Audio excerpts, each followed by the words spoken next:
Strategists are now telling us that United States Treasury securities have entered what they call a danger zone. The stakes here go far beyond simple interest rates or a temporary dip in market confidence. You will discover why this fiscal pressure is forcing America to weaponize its own currency, accelerating the collapse of the global financial order we thought was permanent.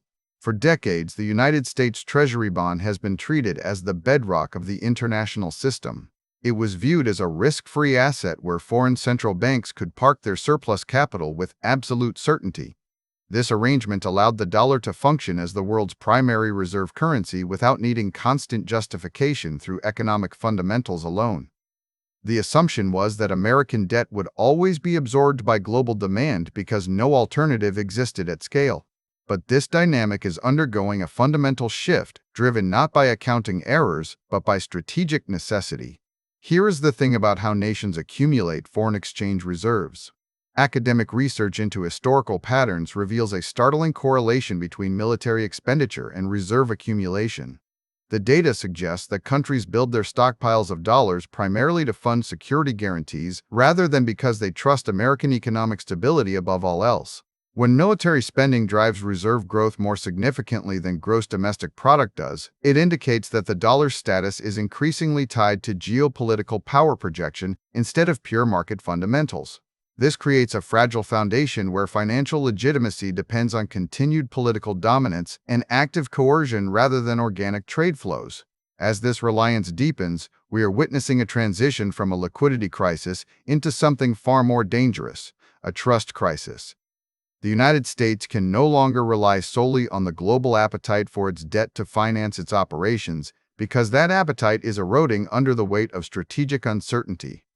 When investors begin to view American sovereign bonds not as neutral safe havens but as potential liabilities, yields start to decouple from traditional risk-free rates. This means the cost of borrowing rises even when economic conditions remain stable, simply because the perceived risk has shifted from market volatility to geopolitical survival. Quick resource note: I keep a curated set of Amazon search links in the description for books, gear, and tools relevant to this channel's topics. Some are affiliate links, so I may earn a commission at no extra cost to you. Please consider supporting the channel by using those links if you find something useful. Because of this shift in perception, Washington finds itself trapped in a production trade-off where financial engineering must now prioritize national security over yield optimization. The state is forced to choose between maintaining fiscal stability and preserving its ability to project power globally. In practice, this choice often tilts toward coercion. To maintain the dollar's reserve status when market demand wavers, policymakers feel compelled to use sanctions and exclusionary measures as tools of leverage. This weaponization transforms the currency from a public good into an instrument of statecraft that can be turned on or off based on political objectives. The immediate consequence of this strategy is the acceleration of global financial fragmentation. Nations that once relied exclusively on dollar-denominated assets for their security and trade are now actively hedging against what they see as rising strategic risk. They are diversifying away from United States debt not because it offers poor returns, but because holding those bonds exposes them to potential future sanctions or asset freezes. This behavior is visible in the rapid accumulation of alternative reserve currencies and the development of parallel settlement infrastructures that operate outside the traditional dollar system.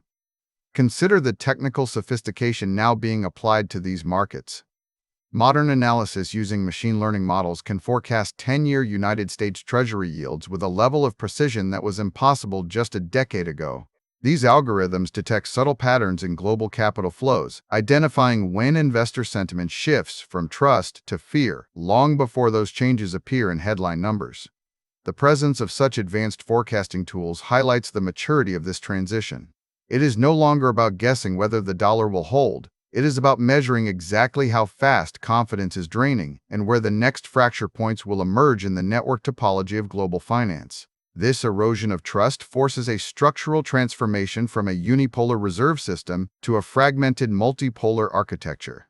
In this new environment, alternative settlement rails become the primary engineering challenge for international data and financial infrastructure. Central banks are exploring digital currencies and bilateral swap agreements as mechanisms to bypass the vulnerabilities inherent in relying on American debt markets. These systems allow nations to conduct trade without exposing themselves to the political risks associated with dollar transactions.